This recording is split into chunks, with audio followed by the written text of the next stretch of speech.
This is BBC1, and now in the northeastern Cumbria, a celebration by the playwright Alan Plater of the Durham Miners Gala on the eve of the 100th big meeting.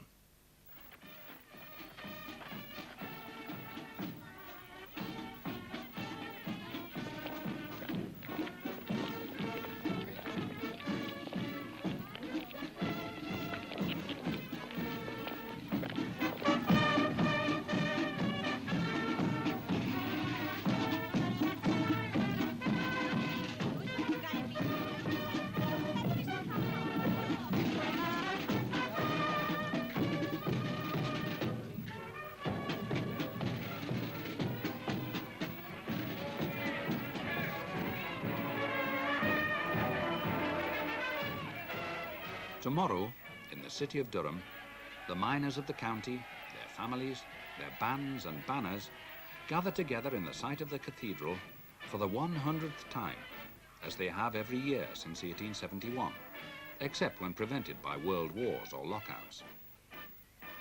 Known as the Durham Miners Gala, or Gala to outsiders, or the Big Meeting, it is a unique celebration of working class history, of dreams and sacrifices, hopes and betrayals. The sacred and the profane, the spirit and the flesh march happily, arm in arm. A richness of people, united in joy and by the black reality of the coalface. It was the feeling that you got when you marched, and you have to be a miner or the son of a miner to understand that feeling that you got. I suppose it's like when the troops won LA or marched into Berlin, conquering or into Paris. This was what it was like.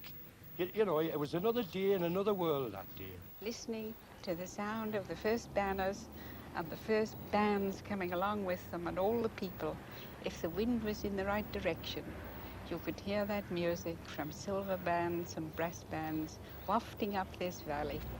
And it was a little glimpse of paradise and great emotion. But to go back and to look back down on that great ring and on all those little family groups, and then when the jazz starts, you know, the dancing, you get an idea of what kinship is all about. And this has been going on for 100 years. And lovely, lovely. And the wonder of it all, that these great crowds go marching on, and that they're still a family, and that their greatest achievement isn't mining, but the tremendous fund of the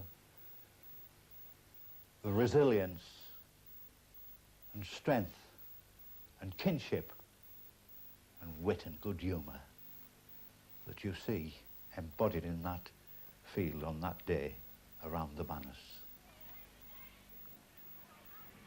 Every big meeting carries its own unique echoes, perhaps of celebration, perhaps lamentation. Either way, the memories run passionate and deep. The gala after the war, I remember that well because I was coming on leave in 1946. In fact, it was my demobbed leave from the Navy in 1946. And I remember coming across the bridge into Durham, and I could hear the bands because there was a lot of people looking out the windows of the train, and I could hear the bands. I says, good God, bloody hell, it's Durham Big Meeting Day. I got off the train and I put my gear in the station, and that was it.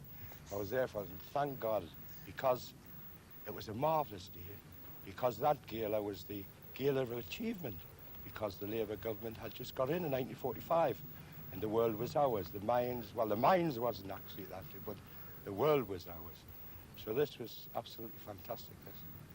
I remember, most particular, the Easington band coming in after the Easington disaster. And they stopped and played at the county. And I don't know what they played. I think it was The Lord is My Shepherd, I'm not sure. Most of them played that. And I think everybody in the crowd was crying. I think it was 80 odd people got lost in that disaster. That time, I shall never forget it.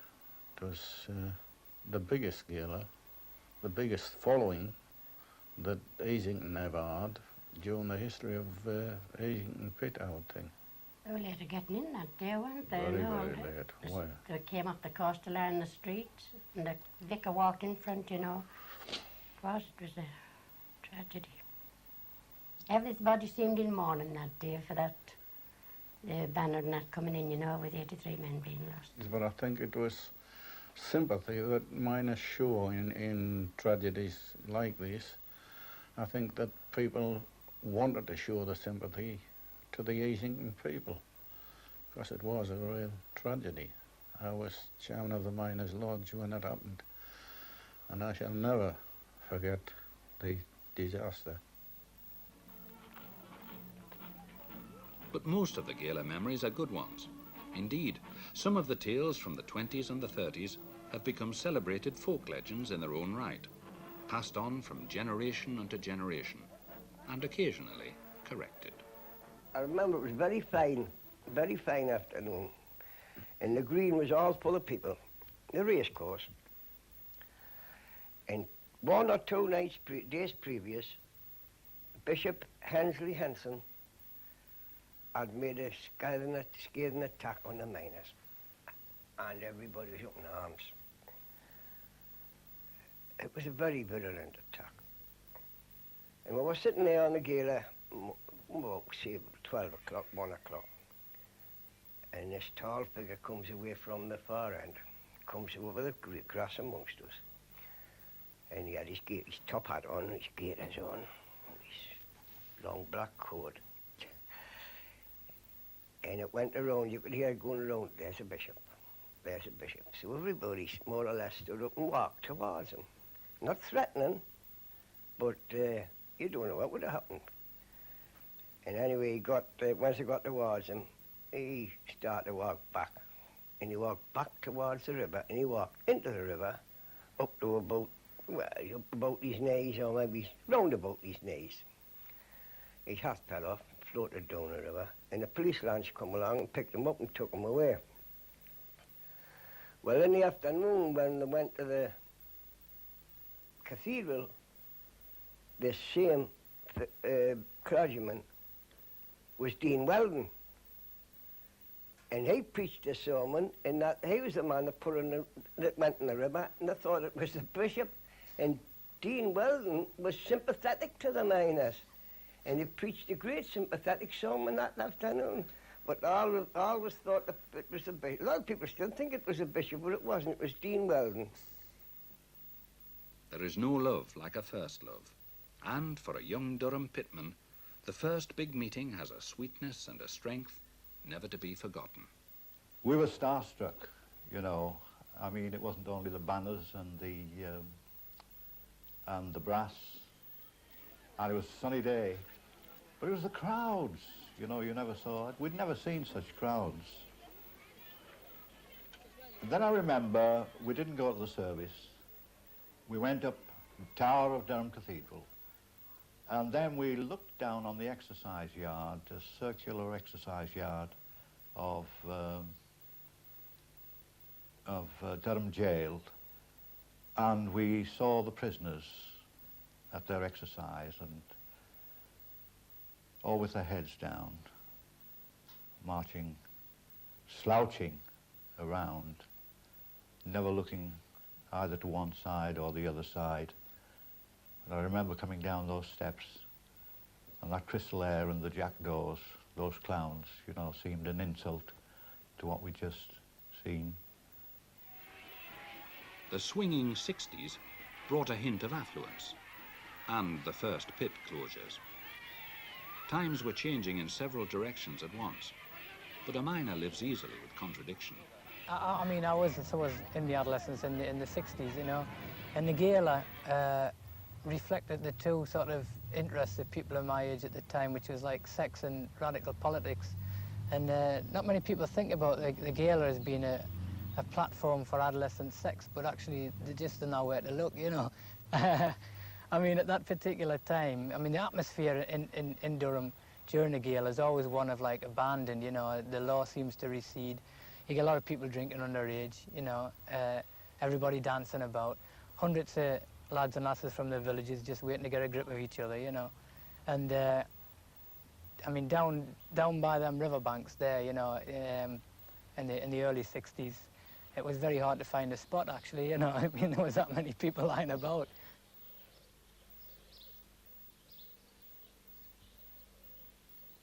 Permissiveness on the banks of the river seems a startling contrast to the dignity of the pre-war gala, unless it's simply a trick of the light, and in the way you choose to tell the tale.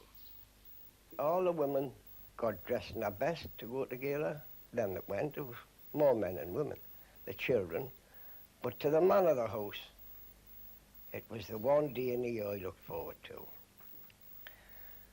He used to he'd get his bowler hat out, best suit on, his gold albert on if he had one, and his stiff butterfly collar, and nothing with walking sticks. Most of the clothes got out the pawn shop where they'd maybe been all the year. And then they used to get behind the banner and march just like Grenadier Guards, straight and stiff, autocratic, a great man, very dignified. And then they'd march into Durham, stop at the county and stand stiff as ramrods while they played outside the county balcony. Then they would march onto the course, listen to the speeches, always. And then after that, it was a day having a drink or two, boozing, eating our sandwiches, buying pies. And then by the time they come home, all the dignity had gone. It was always dancing, the banner swaying like a ship at sea, like a sailing ship. Some of them nearly on their knees. And had a great day. And then on the Monday, back to the pawn shop. The big meeting is about celebration, kinship, unity and joy, and it is about banners. As works of art, the banners, I suppose some critics would call them primitive. And they may be negligible, but to me they're the most glorious creations that ever were, and have been ever since that morning when I was 4 years old, and my Uncle Edward hoisted me onto his shoulders and took me out of the yard, out of the front gate, and I saw my first banner lifted. I was about to say hoisted, but they always lifted like a corpse, but they anything like a corpse. The banners, they were like something that belonged to you. Like when I used to come down here as a kid, and the banners find a place where you sit, and that's your corner for the day. And like my mum would have, you know, she'd be like a seaside mother with shopping bags full of flasks and sandwiches and stuff like that. And when you find a spot, that's your spot. And as soon as you could break away and go and get your chips and your ice cream and stuff like that, stand in a queue for ages. And then you'd turn around and you'd be lost, because there'd be millions of people, you know, milling about there. And you'd look about and you'd suddenly see A.J. Cook's face appearing over the crowd, you know, or Keir Hardy's face. And you knew that was home, that was your bottle of pop and your mum. The greatest honour that can be granted any union or labour leader is to have his portrait on a lodge banner. His fame need not be national. A good servant to the community is what matters. I was chairman of the lodge, of course. I was the one who suggested from the chair that Billy Todd be put on the banner. First of all, he was a dedicated colonist. And secondly, he fought to improve the living standards of the Durham chapter miners. And thirdly, he fought for the working class outside of the mine industry. By the same token, the greatest shame that can befall a labour leader is to be removed from a banner. We had a banner, early 1930s, and we had a full-length portrait of Ramsay MacDonald on. The man we were proud of, the first Labour Prime Minister. Although he was a minority Prime Minister, he was the first. And I think the other one was Keir Hardy. When Ramsay MacDonald defected, we sent the banner away. We got Ramsay MacDonald's head cut off and when so did A.J. Cooks. So that banner lasted for a number of years, and we were always proud of the fact that it had Ramsay MacDonald's body and A.J. Cooks' head on. Well, I was proud of that fact. Because every banner had a tale, every banner told a story. Like our old banner, from Wardley Lodge, Follinsby Lodge, my village was called Little Moscow, the same as Chopwell was, although it's less well known for it now. It had the hammer and sickle and the red star, and it had Lenin, you know, the architect of the Russian Revolution, in the middle. And but more than that, it had a man called George Harvey, who was the lodge secretary. George Harvey was a member of the Socialist Labour Party, which was a revolutionary Marxist party. The mainstream British Socialist Party in Britain at the time referred to them as impossibilists, you know, and it was a title I was quite happy to have. But more radical than that even, they had James Connolly on the banner, and it was the only Union banner, I think, in the whole of Britain to have James Connolly on. James Connolly, of course, was the founder of the Irish Citizens' Army and the leader of the Irish Rebellion in 1916. So quite a lot of history on one banner, you know, and most of the people I think I knew before on the banner, I knew before I reached my teens. So when you came to Durham and you seen all the other banners, it really was like an illustrated history of class struggle, you know. The banners, like medieval stained glass windows, carry a gospel, but a gospel created by and for the people. The 19th century heroes included the poet Robert Burns, elegantly framed in laurel, and Mr. Gladstone, whose liberal nonconformist background made him the next best thing to a proper socialist. But these men were overtaken by the 20th century, Keir Hardie, Ramsay MacDonald, until his decapitation, and by Comrade Lenin. The long and bitter campaign for public ownership was seen as a journey to the long-promised land.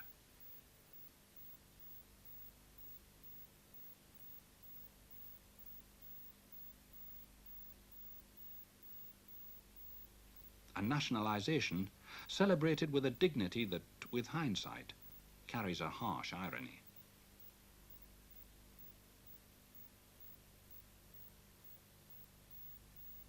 Alongside the political banners were the religious, proclaiming a devout, nonconformist conscience, plus a natural emphasis on universal brotherhood. And sometimes the two strands, political and religious, combine in the name of a benevolent justice.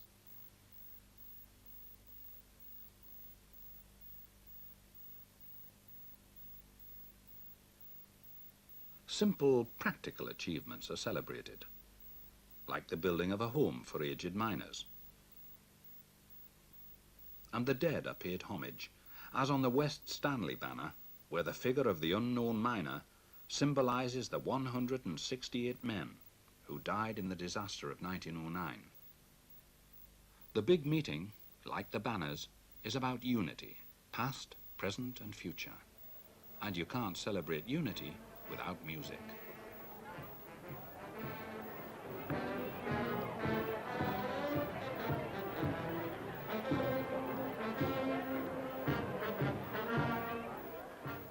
Durham Miners Gala is about crowds of people dressing each other in bands. It's the music. I mean, to march without a band seems a little bit illogical, but have a band and have a banner and have crowds pressing, this is what it meant. If we had no band, I don't think the people would go. It's very important having a band in Dunby Making Day, very important. Even if the Miners' Lodge hadn't any money at all to pay for them, they would try to get some money somewhere to try and pay for the band. They must have a band at Dunby Making Day.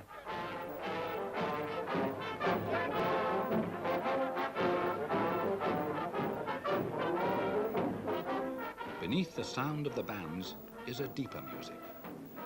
And it is the job of the platform speakers, chosen democratically by ballot each year, to hear that music and respond to it. The big meeting looks to the Labour leaders to speak to its condition. Those who do so return year by year, while others have been known to vanish from the guest list almost without trace. But the miners are intensely loyal to those who are of good report. But I do remember hearing the speakers. The speakers were dry little man called Clem Attlee and wee Ellen Wilkinson. Well, wee Ellen Wilkinson was our pin-up girl. The glint of ginger in her hair, you know, and great, grand woman orator. And that little dry man, you know, that little odd man, so quiet, so precise. We never dreamt that in a little more than 10 years he would lead the greatest reforming government in our history so far.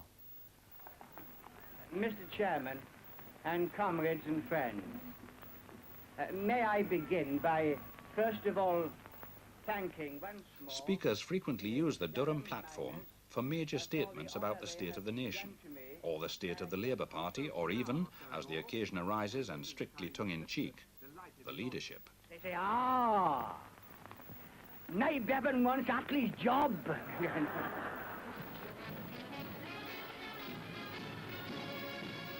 In matters of leadership, the situation in the Labour Party remains, for want of a more apt word, normal.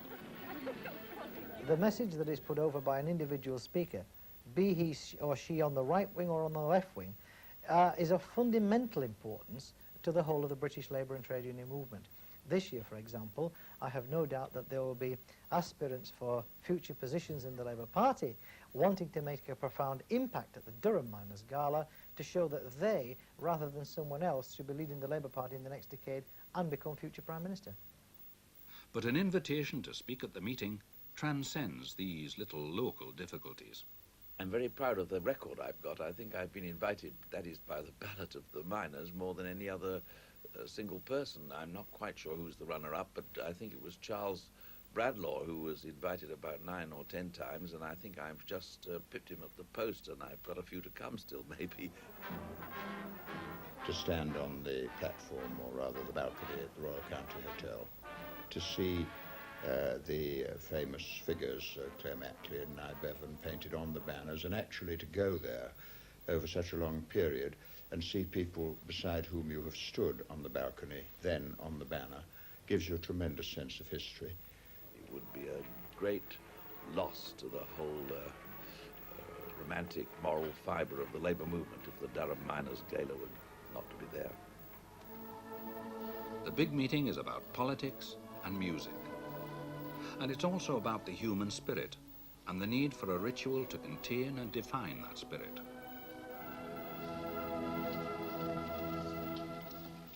They take their place in front of the altar and the banners are lifted and the bands start playing and people complain about the acoustics of the cathedral, you know. But that is one moment when the acoustics are glorious, when St. Cuthbert's people and his bandsmen, those bonny bandsmen, come into the cathedral to give praise for a canny day. Durham City on Gala Day has always been a magnet for photographers and filmmakers, as we've seen. Painters, too, find an irresistible challenge in the energy and colour of the occasion. And if the technique is sometimes primitive, there's a fervour and precision to rout the academics and quicken the heartbeat with those lovely banners to stake a claim on the landscape and on history.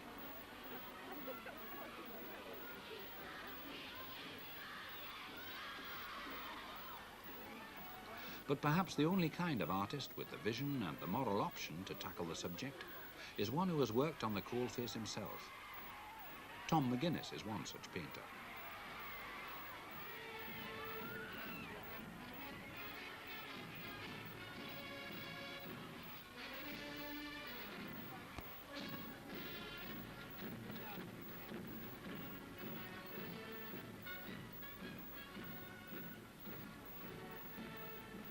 Norman Cornish is another, who put himself in his mural of the Gala. question, how was I going to put this onto a picture? It's a big thing. It would take someone like, Zola, you know, to write an enormous novel to get even remotely something like it. So I began to think about it, and eventually I evolved in a sort of nebulous fashion the idea of a great sea, an ocean of people, and the idea that this is a surging, moving sea. And the banners were going to be rather like sailing ships, and those that were tied on the railings at the side of the field, well, they were rather like ships on the quayside. The Years of Victory is a picture that celebrates the golden age of the miners and of the big meeting. Now, like everything else in the world, it isn't what it was. When this was painted, there were over 100,000 miners in County Durham. Today, there are less than 1/5 of that number. And now, only 13 collieries remain. There's all kinds of sort of well-heeled, petty bourgeois people and that coming now and who know nothing about the gala. And I think last year, more than any other, one of the lads must have been killed in the pit. You know, we'll put the black drape on when somebody gets killed. And the lodge banner came around, stopped outside the county, and they played Dressforth, you know, the miners' hymn. And a woman in the crowd says, "What do you think they've got that black on for?" And her husband says, "I think it's because they've broke the productivity records at that pit." You know, I could scream. You know what I mean? They don't know what it's about at all. I mean, maybe it can't be helped that there's more tourists than there are pitmen now. The gala's lost what I consider was the hope that used to prevail in the pre-war galas. Pre-war galas were galas of hope, and the men used to hang on to that particular hope.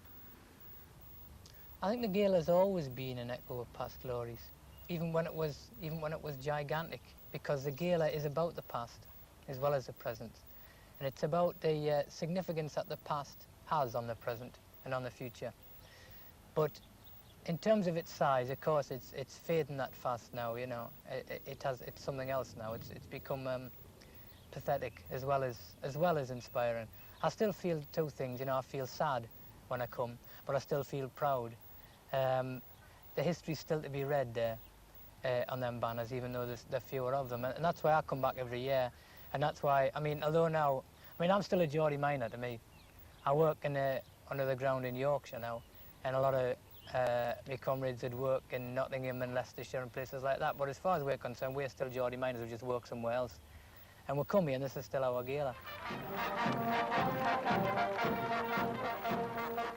If these matters are judged according to management feasibility studies, then the big meeting may not survive to celebrate its bicentenary. But as long as there are 2 Durham miners to carry a banner and families to follow on, there should be a gala. We're led to believe that history helps us plan for tomorrow, and those in positions of high authority would do well to look upon the streets of the cathedral city of Durham.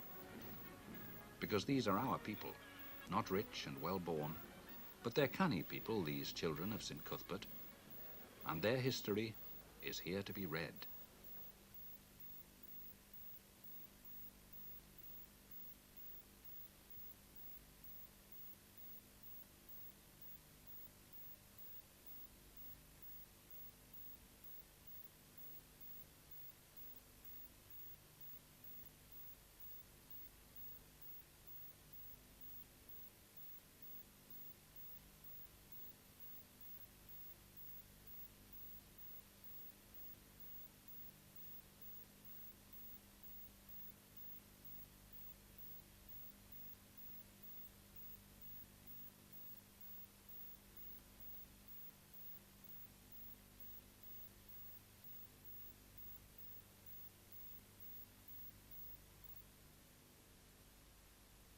And you may like to know that there's a special Gala Day showing of the big meeting. It's on BBC 2 tomorrow evening at 7:25.